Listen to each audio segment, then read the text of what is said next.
Bonsoir Tiffaine. Bonsoir Julien. Alors, première question, d'abord merci de venir passer cette petite dizaine de minutes avec nous dans le podcast à la maison. Comment ça va aujourd'hui ? Ça va.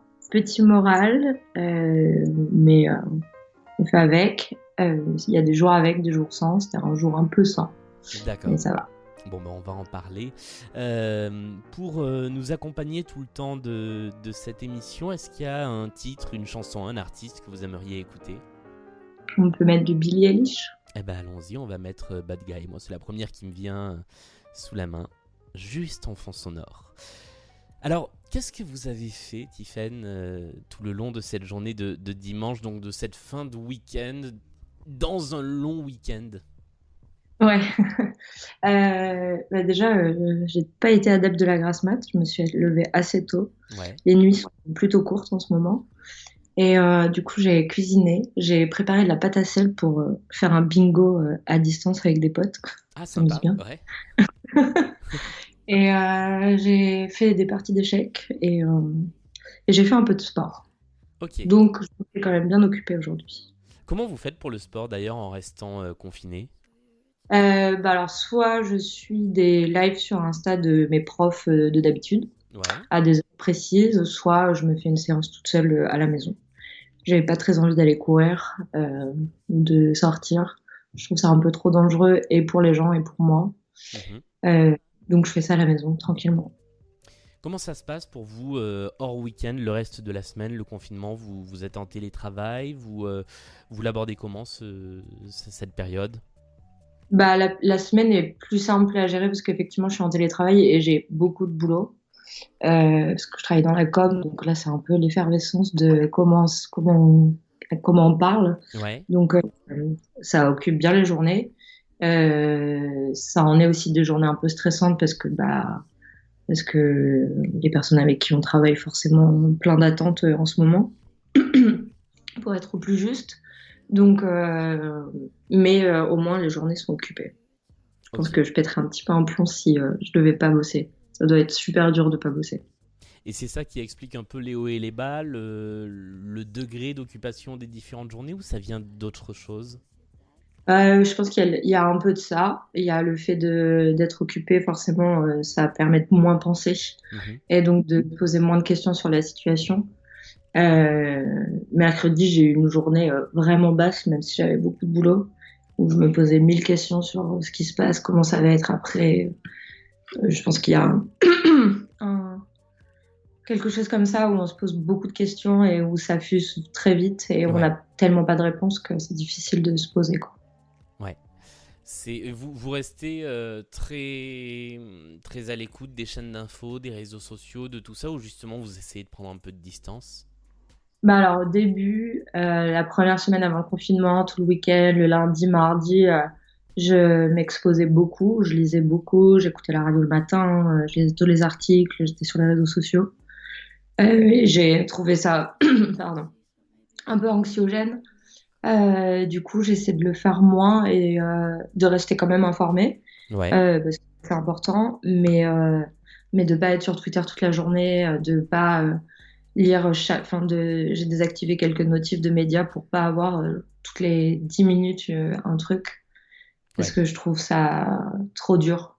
En plus, c'est les mêmes infos en boucle, donc Oui, c'est devenu presque. Enfin, moi je trouve que c'est cyclique, c'est-à-dire qu'on sait que à midi on a le nombre de cas dans le monde, le soir on a le nombre de cas et de morts en France et ainsi de suite comme une boucle. C'est vrai que moi ce week-end c'est un rendez-vous j'ai un peu morbide. décroché.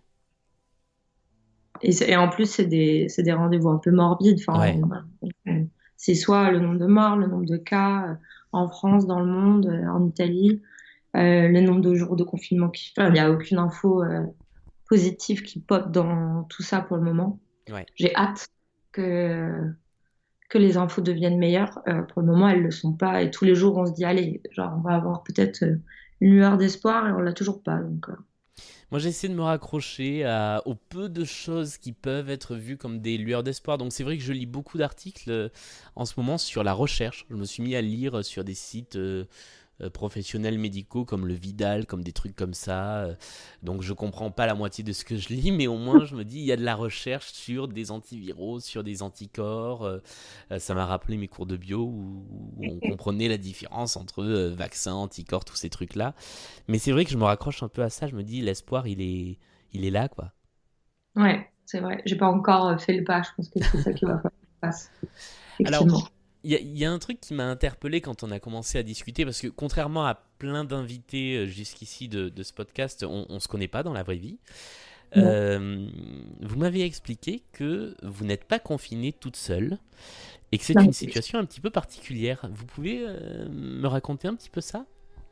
Alors, je suis confinée chez un garçon que j'ai rencontré il y a un mois, parce que vendredi, on a fêté nos un mois de rencontre. Ouais, Et du coup, on se connaît peu, mais on s'entendait très très bien. Et on en a parlé dès le vendredi soir, parce ouais. qu'on voyait très bien que ça nous pendait au nez. Et moi, je voulais prendre mes dispositions, je voulais pas être toute seule, je voulais pas se confiner toute seule. Je préférais être avec lui. Et si il se sentait pas à l'aise avec ça, j'avais la possibilité d'aller chez mon père, même si j'étais pas très à l'aise à l'idée de partir de Paris et de bouger sans savoir si j'étais contagieuse ou pas. Mhm. Et, euh, et visiblement, il avait très envie aussi d'être avec moi. Ouais. Donc, ouais, Donc il n'y a pas eu beaucoup de débats finalement. il y a eu quand même d'en discuter, mais pas de débat. On était quand même tous les deux d'accord. Donc, Ouais. voilà. Et du coup, bah, comment ça se passe au terme d'une semaine? En fait, une semaine de vie commune. Bah oui, totalement. C'est une semaine de vie commune au bout d'un mois de relation. Ouais. Du coup, ça bouscule, on s'apprend à vitesse grand V. On voit les ups et les downs de chacun dans des différentes situations. Et on est assez intelligent, on s'octroie des moments seuls. On a deux pièces, donc chacun dans une pièce D'accord. sans juger l'autre. Ouais. Chacun fait son truc s'il a envie de le faire de son côté, sans qu'il y ait, en tout cas on essaie, de sentiment d'abandon ou de quelque chose où genre on a l'impression de gêner. On essaie vraiment d'être intelligent par rapport au fait de se laisser du temps aussi solitaire. Ouais. Et je pense que c'est nécessaire parce que sinon on va s'entretuer. Euh, mais et aussi on s'est promis de dater tous les vendredis soirs pour vraiment marquer la différence entre la semaine et le week-end euh, et de continuer un petit peu à avoir un rythme. Ouais. Euh, il travaille aussi, donc du coup, ce qui est plutôt cool, c'est qu'on est en télétravail tous les deux, donc toute la journée on bosse et on a un peu le rituel de se retrouver le soir, même si on est dans 35 mètres carrés et que le chemin n'est pas très long, on essaie de marquer le temps. Du coup, ça aide un peu. Ok. Et ça, vous pensez que c'est propice à resserrer les liens ou plutôt à rendre la situation plus compliquée? En tout cas, au bout d'une semaine? Non, je trouve que ça resserre les liens, moi. Ouais. Je pense qu'on est tous les deux d'accord sur ça. On s'impose le date et le débrief de la semaine le vendredi. D'accord. Euh, de voir comment on s'est senti, même si on a communiqué tout le long de la semaine, parce que c'était une semaine, première semaine, donc forcément encore plus difficile.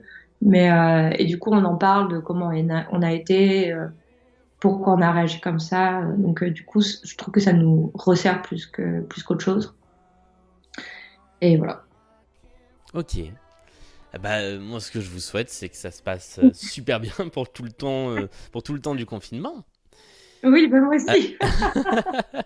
avec ces petits temps de. Mais c'est bien de s'être fixé un cadre comme ça avec des temps effectivement de date, de débrief pour pas perdre la notion du temps en fait. C'est ça. Je trouve que c'est trop important. Ouais, Et puis, ça permet aussi d'équilibrer un peu la relation, de pas se retrouver catapulté dans une vie de couple et dans une vie commune alors qu'on se connaît pas encore vraiment. ouais. Euh, enfin, c'est vite prendre des mauvaises habitudes sans se connaître, sans se découvrir et tout ça. Donc, c'est important, je trouve. Et au terme de cette période, vous avez déjà imaginé ce que ça pourrait donner si vous allez rester ensemble dans le même appartement ou si chacun reprendra son logement comme avant? Ou c'est trop tôt On pour est, le dire? on n'est pas encore allé jusque-là. Je pense que on aura tous les deux besoin de retrouver aussi notre nos chez nous respectifs. Ouais. Moi, je me vois pas ne pas reprendre aussi le chemin de mon appart. J'aime trop mon appart. Et puis j'aime aussi la vie que j'ai comme ça pour le moment. Ouais.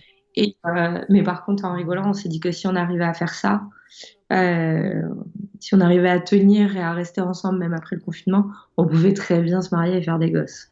Ouais, c'est un peu l'épreuve ultime. Voilà, Et c'est bien de commencer par là, du coup.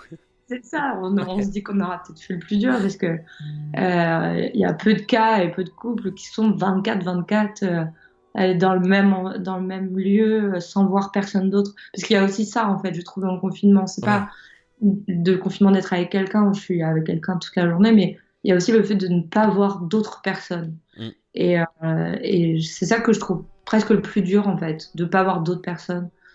Même si j'échange beaucoup avec mes amis, ma famille, par message, visio, appel, etc. Mais l'interaction sociale autre manque forcément. Et c'est ça Ouais. aussi qui équilibre une relation à deux, c'est de voir d'autres personnes, de se raconter des choses. Donc, on va être confronté à un certain ennui à un moment, mais il est inévitable. Ouais. Oui, je pense que tout le monde est dans le même bateau. J'entendais une vidéo de quelqu'un sur Instagram qui disait ce qui nous pend au nez là au bout de 2-3 semaines, c'est que il se passera plus rien de nouveau dans nos vies, quoi. On pourra plus imaginer le soir dire à quelqu'un au téléphone hey, tu sais pas ce qui m'est arrivé aujourd'hui parce que il se sera rien passé. C'est ça. À part regarder un film ou lire un livre ou Ouais, avoir cuisiné, il ne restera pas grand-chose à raconter. ouais. Pour terminer cette petite discussion est hyper intéressante, mais bon, j'essaie de me tenir au format de 10 minutes, enfin autour de 10 minutes. Est-ce que vous avez un conseil de quelque chose à lire, à écouter, à regarder, à écrire, à créer, qui peut faire du bien pendant cette période? Euh, à regarder, j'ai regardé Green Book hier, qui est magnifique. Ouais. À lire, il faut absolument lire Nos rendez-vous d'Eliette Abécassis et Les Magnolias de Florent Oiseau. Le premier parce que c'est une superbe histoire d'amour, très réaliste et très contemporaine et c'est vraiment merveilleusement bien écrit. Mhm. Et Les Magnolias de Florent Loiseau parce que c'est à mourir de rire et que c'est cynique tout en étant touchant et que c'est très beau. Eh bien, merci beaucoup pour ces conseils et merci d'avoir passé ce petit moment avec nous. Nous, on se retrouve demain pour un nouvel épisode. Et puis, bonne période de confinement, si on peut dire Oui, ainsi. merci. Et à Bon bientôt. confinement vous aussi. Ouais, merci.